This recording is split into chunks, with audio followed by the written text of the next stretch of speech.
Hello everyone, I am Dibyajyoti Mukherjee. Today I am going to present my research work that is based on Metglas-Based Magneto-Triboelectric energy harvesting device for biomedical applications. I am from Indian Institute of Technology, Delhi. So as we all know that nowadays we are dealing with multiple sources, IoT systems and several smart care devices. Those need many batteries. And is it worthy to use batteries multiple times and replace them every single month, every single year? And when we are traveling to different remote areas, for especially people who are traveling to some extreme cold or extreme warm areas, and also we are carrying batteries everywhere. Carrying batteries are also not that feasible thing. So we have come up with some energy harvesting solutions. Definitely energy harvesting solutions existed for a long time. People are more focused on solar energies, ambient mechanical energies such as piezoelectric and triboelectric. But here we have come up with a different type of energy harvesting technique, that is Metglas. Metglass is a very well-known magnetostrictive material. It has an excellent magnetic property with high permeability, like we can say giant permeability. So it can sense magnetic field and can generate some time varying strain based on the type of excitation we are providing. So here, what we have investigated, we are investigated for the very first time the triboelectric properties of Metglass. Well, we know triboelectric properties means there are properties of, means any sort of material are having these triboelectric properties. In our childhood days, we used to do some basic experiment with some paper pieces, and we used to rub our comb and we feel the static electricity. This is the same principle, like based on the contact electrification and contact separation. Based on these two principles, triboelectricity works actually. So what we have done, we have come up with one idea, like we have actually prepare a device where we have used a layer of PTFE. PTFE is a material which is well known for cooking ware and the different type of cooking application. So that is having some triboelectric properties of negative triboelectricity. That means if we put a metal which is having positive triboelectricity, the electron will flow to that layer. And if we put another layer of made glass, so what it is actually providing us, like the made glass is having the magnetic property, and when we are including the made glass with the PTFE and again with another layer, another layer of another spacer in between. So when we are providing some applied pressure along with magnetic field, it is combining together and providing us the hybrid energy form.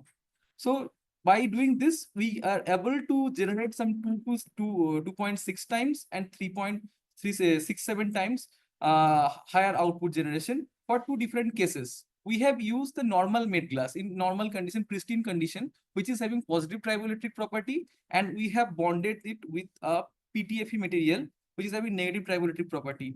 By this, we have used a positive negative triboelectric pair, and we have made another set of pair. That for that, we have actually annealed the made glass sample. By annealing the made glass sample, we have observed this thing, like the triboelectric polarity switches from positive to negative. And that's how we have made another pair by keeping the made glass on top. And then we have kept the other layer, that is glass, as a other triboelectric layer. So there we have utilized the property of made glass as a negative and glass as a positive triboelectric. So these are two different prototypes that we have tested, and based on those things, we got different type of result. And this is the process of fabrication, how we have fabricated, like a copper layer we have used. This is a copper tape you can use. Oh, okay. Oh, okay. Thank you, ma'am. Okay. Thank you so much. Laser pointer. Okay. Okay. So this is a fabrication sequence. So first, the copper tape or copper metal layer you can use as a bottom contact. Then a layer of PTFE is epoxified on top of it, and then a spacer. Spacer is a main player here because we need to adjust the gap. Because by adjusting the gap only, we can actually get enhancement of the output voltage because it works on the contact separation mode. And then again, we have epoxide the top electrode and the mid glass layer. The mid glass is a magnetic material, magnetic. Actually, it is a alloy of iron and silicon. So it has conductivity as well. So it is serving as a top electrode as well. And this is the complete triboelectric setup that we are using in our lab. This is a inverter machine. And these are the FSM image which shows that how the triboelectric properties are being switched while annealing the mid glass sample. You can see this is the pristine layer, pristine mid glass, where you can see very less roughness, and with the increasing temperatures, you can see the roughness in the mid glass layer is increased. And roughness increases, and due to increase in roughness, the triboelectric property actually changes. And also there is some oxygen molecule trapped inside the mid glass layer after annealing in oxygen environment. So that's how the triboelectric behavior changes from positive to negative. And you can see the similar thing from the means the ADAX spectrum also, the different elemental analysis you can see. And further, the XRD actually confirms the crystalline behavior, the switching in the amorphous to crystalline behavior of mid glass. And at a particular temperature, 500, we can see the crystallinity is at its peak. And these are some AFM and MFM spectroscopy images. So the MFM images, AFM images shows the roughness of the sample. And from the MFM image, we can have the idea of how the magnetic property is changing. Like first image shows the random magnetic orientation. Like we have just used a probe which is not magnetized.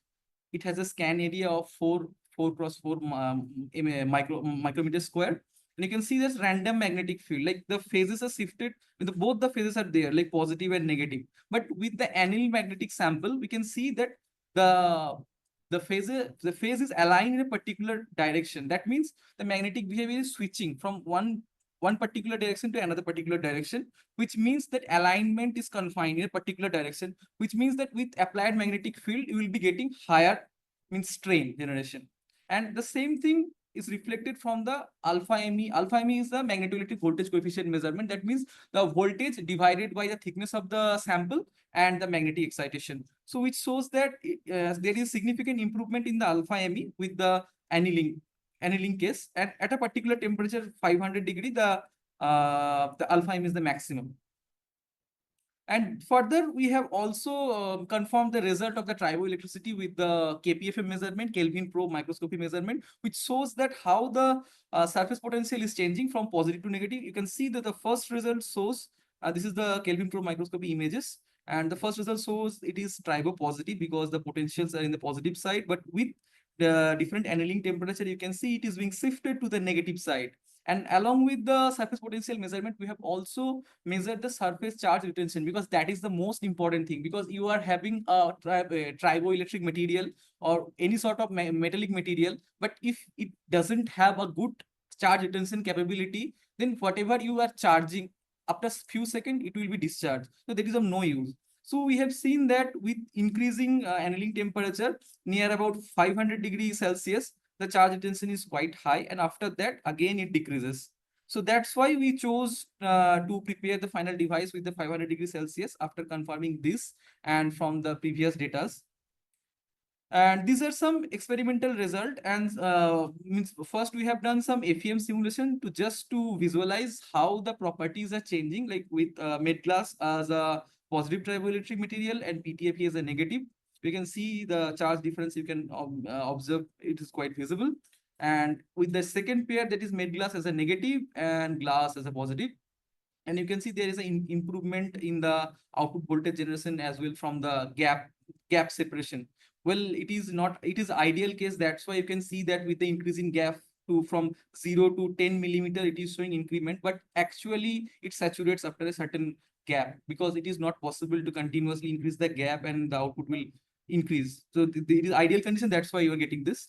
And after that, we have done some tapping experiment. Tapping means we have just we have used the imparter for different frequencies. We have tuned it, and we have kept the tapping intensity fixed at, I think it is at 60 pico kPa, 60 kilopascal.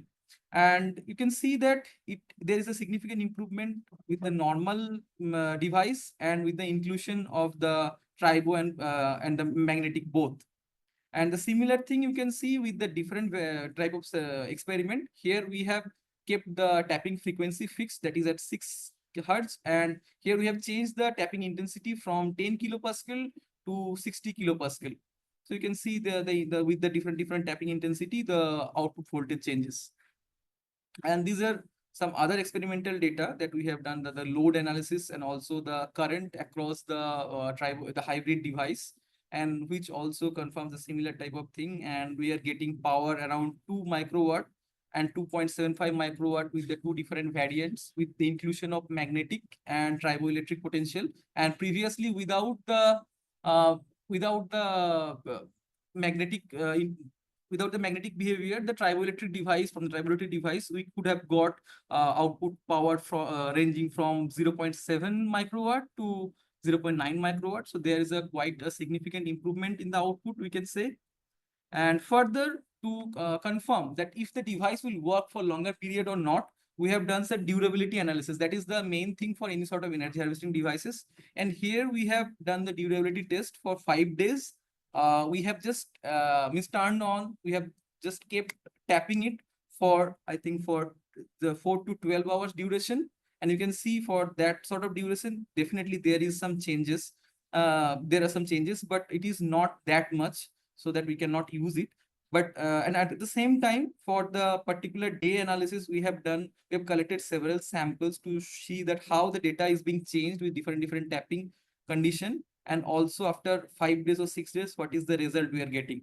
So we can confirm that after 5 days testing, continuous testing, for 6 hour for 8 hour interval every day, we are getting a voltage profile degradation up to 4 to 6% of the initial day value. Finally, I would like to conclude my work that this is a hybrid sensor or energy harvester which utilize the magnetic property and the triboelectric property of the same material, which actually reduces the complexity of using multiple layers and bonding multiple devices, and that makes the wearable device very difficult. So this actually also has the ease of fabrication because very few layers are used, and this is cost effective also. So this has some great potential for skin interfaces and biomedical application, IoT healthcare application. And in future, we have planned to interface this with flexible PCB so that it can be easy to wear in daily life. And there are several other scopes also. And also we have plans to do some testing after getting some prior ethical approval from the authorities with the healthy patient. So thank you very much for listening. I would be happy to take any questions if you have.